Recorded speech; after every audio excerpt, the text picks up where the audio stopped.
Hello, this is Deborah Cohen, a story and a song where I talk about what song I'm writing in my life, what the songs mean, and if I'm not writing, then I'm writing a book. If I'm not writing a song, I'm writing a book. But today, I want to talk about a foundation of my spiritual experiences in prayer. I have found that prayer is more than just from your mind. It is from your heart. Heartfelt prayer.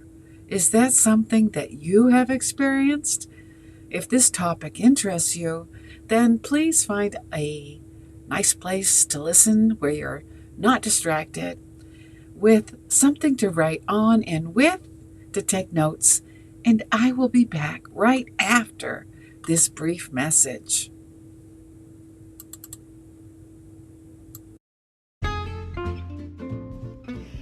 Hello, this is Deborah Cohen Music, and I'm so glad that you took the time to listen to my podcast, A Story and a Song.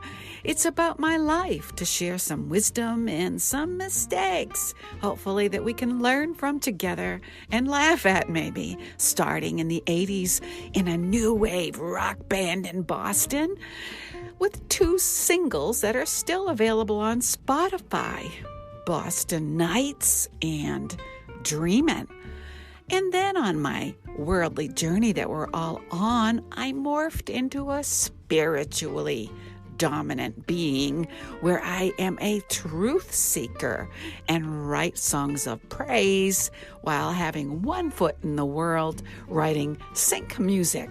So listen up and share.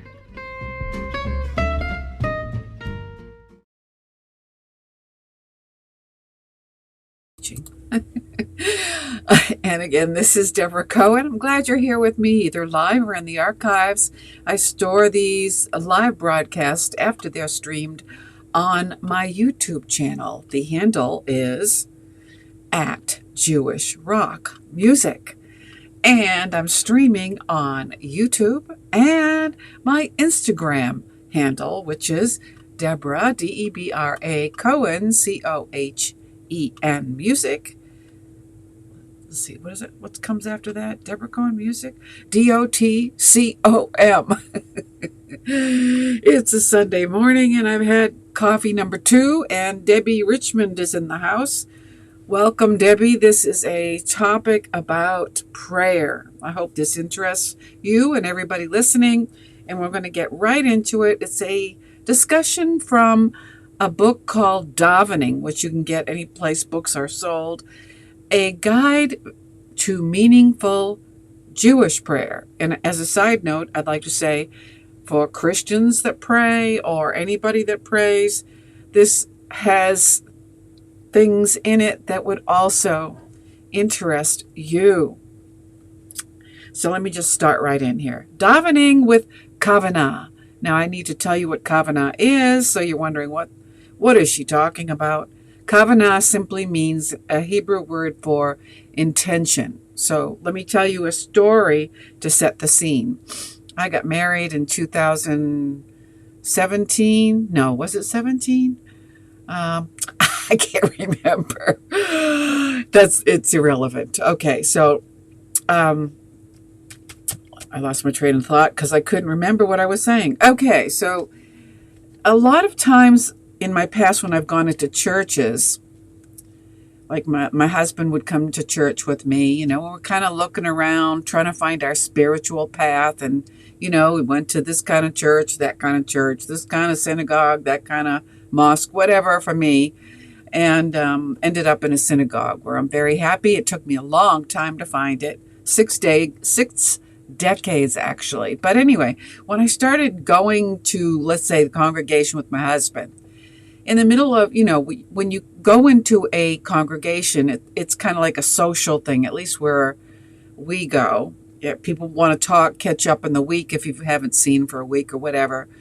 But after that, when you get into the service, you're supposed to be like getting to the point where you understand you're talking to God, but so I'm getting there in my singing, which I've talked about many times on this podcast, and I'm trying with all of my kavanah, all of my, like the book of Deuteronomy says, pray with all of your mind, spirit, soul, and self and heart. And, God promises if we seek him with all of our heart, mind, soul, and spirit, we'll find him. So that's what I do when I go to pray. Well, in the middle of trying to elevate to the heavens, or whatever your mindset is when you're praying, my husband will poke me and say, hey, look at what she's wearing. I'm like, seriously? I'm praying to God and you're interrupting me to show me somebody's outfit? And, it took years for him to change. He just had that kind of entertainment kind of mindset when he would go to pray, I guess, is that you just, say the prayers. I don't know if they're 100% focused, because why would you want to pull out of your pursuit of God to stop and look at something in the room, or who came in the room, or who's up there on the altar? Who cares?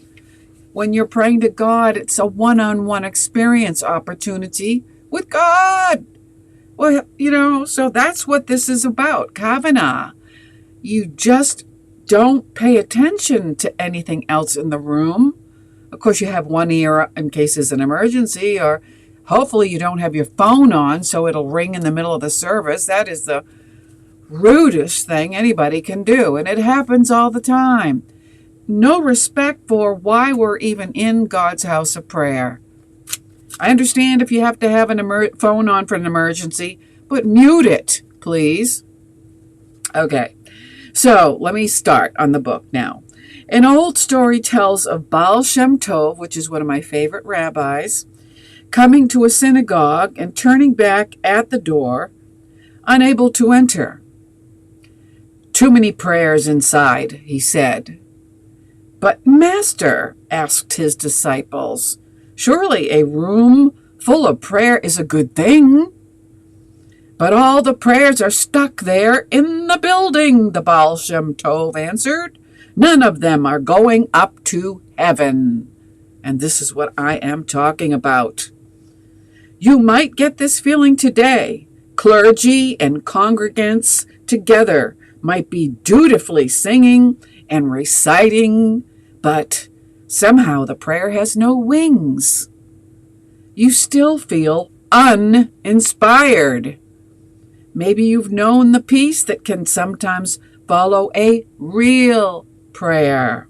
Maybe you have prayed until you were drained and exhausted for yourself or for someone you love. Maybe you've been there with a room full of people, have managed to leave their individual preoccupations, like look what she's wearing, behind, and are singing and swaying and making a joyful noise unto the Lord. Can I get an amen? Good day, Zachariah Sharifi. We're talking about prayer with intention. Okay. So if you've been blessed with such an experience of praying or davening, the Jews call it davening. I don't know what the Muslims called it, but they have more of a form of prayer rather than a movement. They move, but to like choreography, kind of bend your knees here and on the mat now. But if you want to do some, in the black churches that I've been in, now those brothers and sisters got soul. They know how to sway. Nobody has to tell them when to move. And when I used to be in a white choir, and I just have it in me, that song, I got the music in me. I'd be up there singing my soprano section, and this queen bee next to me would say, would you stop moving? You're distracting me. I'm like, really? Oh my God. OMG. But the Baal Shem Tov says, you're blessed if you sway when you pray. Yes. Sometimes we're transformed and sometimes we're not. That's why we talk about kavanah. Are you listening to me? Kavanah. Okay. Jewish prayer begins with kavanah. And you know what? If you pray as a Christian, you can also begin with kavanah, which means focus. And if you're Muslim, you can pray with kavanah on your mat. You are focused on reciting the prayers, and your goal, your single goal, is to be pleasing to God. This is kavanah in Hebrew. Jewish prayer begins with kavanah. To daven, which means to pray, with kavanah means to pray with focus, intention, with meaning. You're not just doing it because you have to do it. Like, oh, I have to go to church because I'm pre-Vatican II when I was, a Jewish soul born into a Catholic family. And they put the scare of bejesus in you by saying if you don't go to Mass on Sunday, you're going to go to hell. It's a black mark on your soul.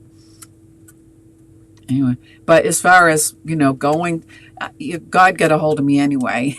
That's a long story. Celebrating a Shabbat or a holiday with kavanah gives that day a deeper, richer texture. Kavanah gives meaning to our rituals of marriage, of birth, and death. For example, you're thinking, well, how does kavanah come into marriage? Well, like, for example, husbands, when your wife is talking to you, do you have one eye on the boob tube and maybe one eye on her, or maybe no eyes? Or how about this one? You go out for a date and you're not even married, and the man has his cell phone on the dining room table. You're at a restaurant, right? And he's more interested in looking at his cell phone than you across the table. Next. No, that's bad. I mean, I've been in that position. It's embarrassing to the woman. A woman wants to feel cherished, and so does God. He wants to feel cherished, like he's or if you're a women's liber, she or he wants to feel number one in your life when you're talking to God. And this is what we're talking about. When you pray, is God number one, or are you just going through the motions? It inspires us to perform a mitzvah on a more conscious and ultimately more rewarding level. Kavanah lies at the heart of Jewish devotional life. That one word encompasses an entire body of inner work necessary to live consciously in the presence of God. So with kavanah, you can develop such a deep relationship with God that you're aware of God more than just in the congregation, more than just in the mosque, more than just in the church, the synagogue. You become aware of God all the time. Our Jewish path to inner awareness begins with kavanah, and so does it with you, regardless of what faith you are. Our meditative lives as Jews, I'm talking about my faith now, could not be complete without it, for it is the steering wheel of all inner consciousness work. Our inner search for kavanah might at first be satisfied with a momentary boost of intention. Ultimately, though, we want our kavanah to be transformational, which means when you go into the house of prayer, you have the worries of the world, the concerns of your family, your loved ones, whatever's happening in the news on you, you bring it in. But then once you start to pray, you start to relax, you start to feel at peace within, and you start to feel, hopefully, the presence of God. And so when you leave after you've been praying to God, you are transformed. You've had a transformational experience. If you have not, then you're missing something, and it's available to all of us, no matter what faith you believe. The purpose of prayer is to pray to God as you know him or her, and if you're not transformed, your heart is simply not in it. We seek a complete realignment of the soul, and everybody has a soul within them, a mezirut nefesh, a handing over of the soul to God's work. We wish to become the very intention and kavanah of God. Now think about that for a minute. And welcome. We've got quite a few people listening on Instagram. We're talking about prayer with intention. Thank you, Gilvan Rodriguez. He's got something nice to say about this broadcast. I appreciate it, but I don't know the language. Legal Goste Show. Parabéns, amiga adoré. I don't, is that Spanish or Portuguese? I don't know. Lo siento. I don't know what you're saying, but you put some hearts in there, so I know you're not giving me some hate message. Thank you. Muchas gracias. Okay. So a sharpshooter. Think of a sharpshooter. You've got your arrow or whatever pointing at somebody, and you take aim with kavanah. So if you're thinking about praying to God as a sharpshooter, no, you're not going to shoot God. You're going to speak to God with prayer. If our words are faulty, it is our kavanah or our true meaning that we ask others to hear. So kavanah on the simplest level is meaning or aim. So how is your aim in prayer?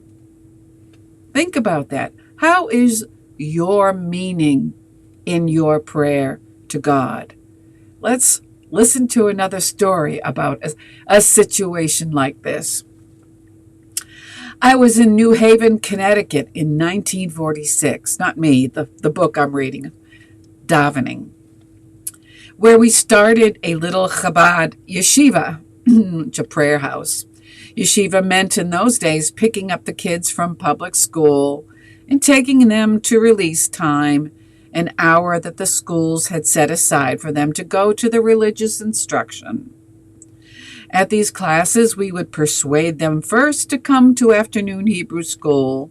Then we talked them into enrolling full-time into our little day school yeshiva, or Catholics call it Sunday school, Christians call it Bible study. I'm not sure what Muslims call it, call to prayer. Okay, well, some vinegary old lit fox at the Orchard Street Shul heard that we called our little cheder a yeshiva, which is a prayer study. And they were all upset about that. For them, a yeshiva was where you sit and learn Talmud, the holy books, not where little children learn their alphabets or ABCs. This you call a yeshiva? It's not even a cheder. So they made a big stink about it. So one day, this old chassid, old rabbi, sage, Rebbe Lefer, of pleasant memory, was collecting funds for the upkeep of the Lubava Rebbe's household, a sage rabbi. He was a wonderful speaker. Rebbe Lefer, he always had a good moshel, or a parable, or a Bible story on hand, like the Dubno Magid, and they loved to hear him speak. So these guys brought him their big complaint. These guys that are complaining about kids being at this Bible study. Okay? When it was Reb Lefer's time to speak in the congregation, he said, "Today, gentlemen, I walked on George Street, and I saw on George Street there was a bus. And on the front of the bus it said Chicago. I said, Ganef, Shegetzi, Ligner." In other words, in English, he's saying, he sees this bus with the word Chicago on it, and he says, "Thief, vermin, liar. You're in New Haven. Why does the bus say Chicago? Seriously? I mean, okay, so what's the point of that story? The person looking at the bus going to Chicago, he gets mad because he's looking at the sign while he's in New Haven, but he doesn't realize where the bus is going. The bus is not saying I'm in Chicago. The bus is saying we're going to Chicago. Okay, so he paused and added, but the bus is going to Chicago. And there is going to be a yeshiva.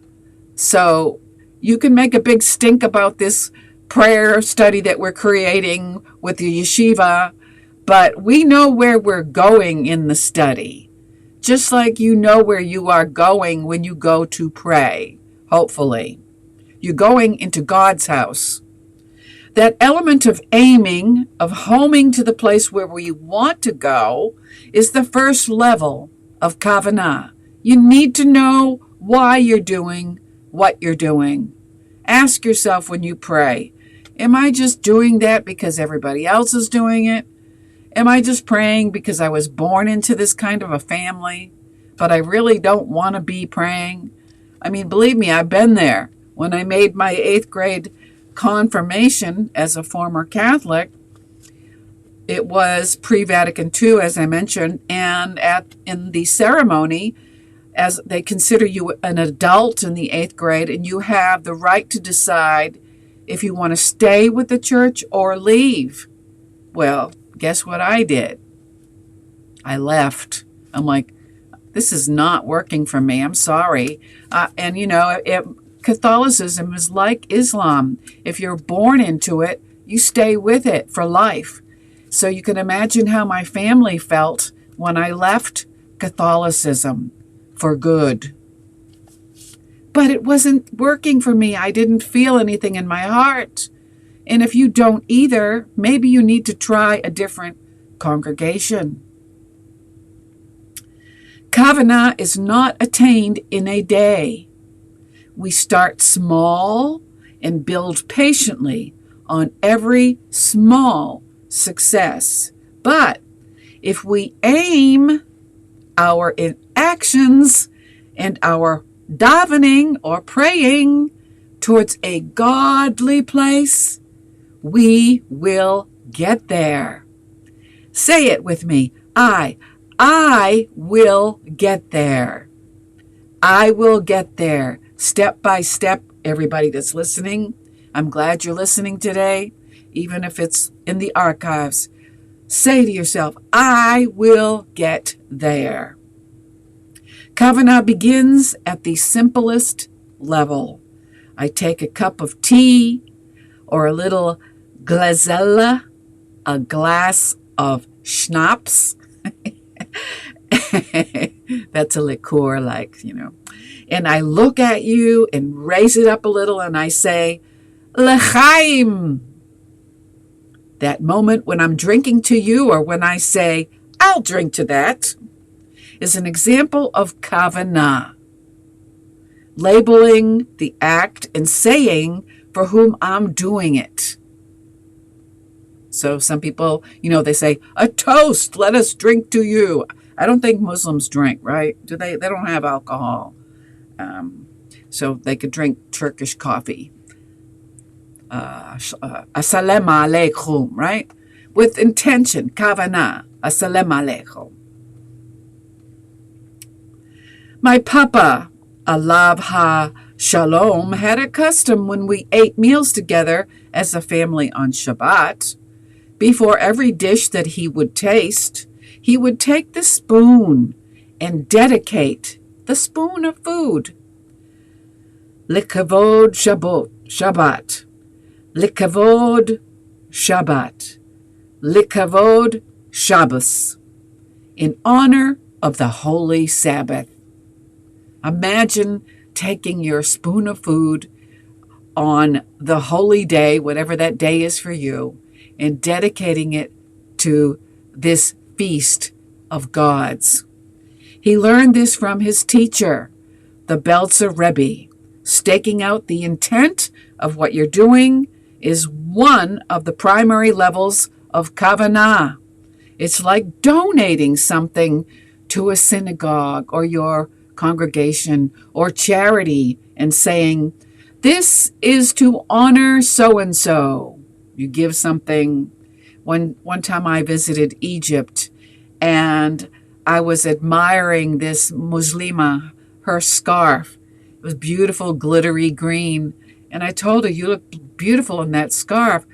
Well, much to my surprise, she took her scarf off and gave it to me. I'm like, I was so touched by that gesture. She had kavanah. She gave me her scarf with kavanah intention. Okay, remember, kavanah, this is where we say, L'Shem mi. For whom are we doing it? Why are you doing what you're doing? And for whom are you doing it? With what intention or kavanah do we do it? One of the basic kavanot you find in the Siddur, which is our prayer book, is L'Shem Yichud Kudsha Berechu Hu Shchina. I'm learning Hebrew, so it's not exactly smooth, is it? But what does that mean? For the unification of the Holy One, blessed be God, and the Shekhinah. If you don't know, women, this will interest you. If you don't know the feminine aspect of Elohim, God, the feminine aspect of God is the Shekhinah, the feminine God. No, there's not more than one God. There's only one God. Adonai Echad. Okay? But God has many traits. God is amazing, has many titles. For the unification of the Holy One is the Shekhinah. And as I've taught before, if you missed the teaching, you can look for my podcast archived on my YouTube channel. The handle again is at Jewish Rock Music, where I talk about the Shekhinah. When you sing with kavanah, the Shekhinah penetrates, because the Shekhinah is spiritual, penetrates your vocal cords. And so your voice changes, not just from your head, not just from your mouth, but from your soul. It's God's Spirit singing through you, upon you, and through you. That this holy act bring together the hidden and the revealed, the transcendent and the immanent. You're saying, this energy that has been gathered here, I want it to be for that purpose. So I'm saying, for example, when we pray, I intend to put all of my energy into this prayer today. I'm not going to look at what somebody's wearing. I'm not going to turn my head when a baby cries. I'm not going to look at the beautiful building. I'm going to, if I have to close my eyes or put a tallit over your head, or I don't know if the Muslims put anything over their head. But anyway, it's to alleviate the distraction, the temptation of wanting to look in this world when you're praying to another world. You're aiming, you're writing an address, as it were. The Buddhist custom of assigning merit is the same kind of thing. The Hindus offer the prasad, the food offering, to the gods with kavanah. Tibetan Buddhists turning the prayer wheels, that also goes with kavanah. From an ethical standpoint, we might say that kavanah is a Jewish response to instinct. Instinct. The intuition that you were born with, instinct.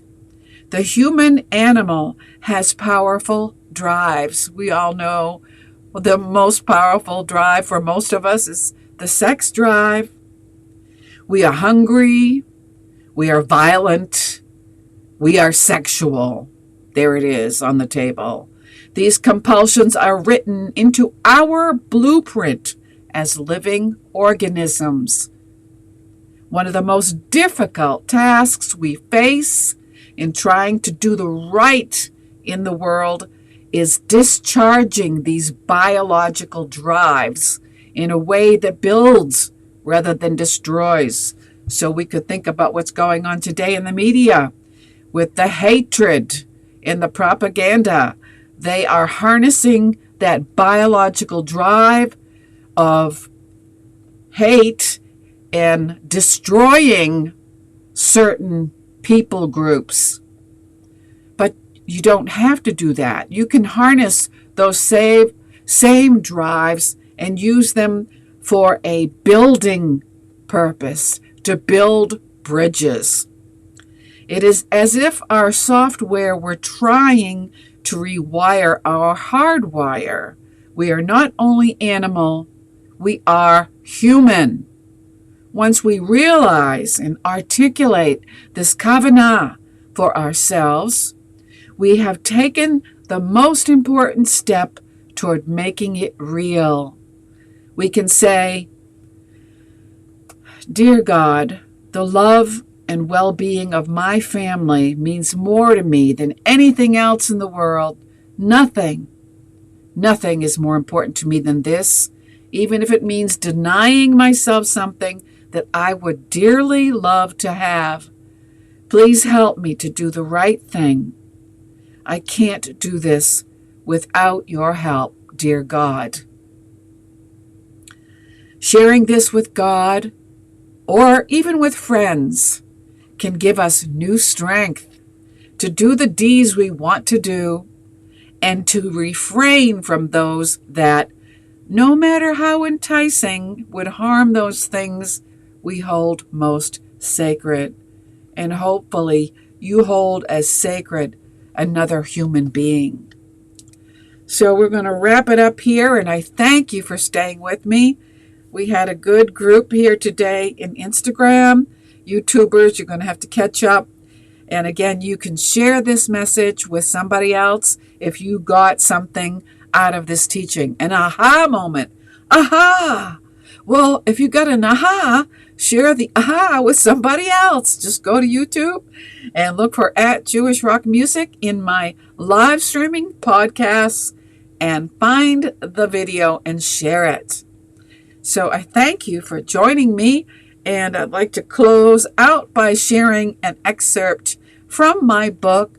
I hope you all have a happy 4th of July if you celebrate it. And I'm giving away my first book called Jewish Palestine, Arab Palestine, A History of Conflict, to help everybody understand the historical documented facts of the building of Palestine, how Israel became a statehood, and how the Palestinians, unfortunately, did not. You need to know the truth. There's too much propaganda out there and a lot of untruth. So read my book. It's free on Kindle, one day only, July 4th. So mark your calendar, July 4th. Go to Amazon.com and look for my book and download it for free. I'm also giving away the book in audiobook. Just go to my YouTube channel. Again, that's @JewishRockMusic, and look for the video short. They call them shorts. That talks about giving away a free audiobook every day for 100 days if you have an account with Spotify Premium, because that's where you download the book. Each link is only good for one click. So if you're the first clicker, you get the audiobook. If you didn't get the click, then try the next day and try to be the first one to click on the book and listen to the story of the origins of Palestine. Thank you for listening, and I hope to see you again next Sunday, 11:30 a.m. Eastern Time, for a story and a song with Deborah Cohen. Thank you.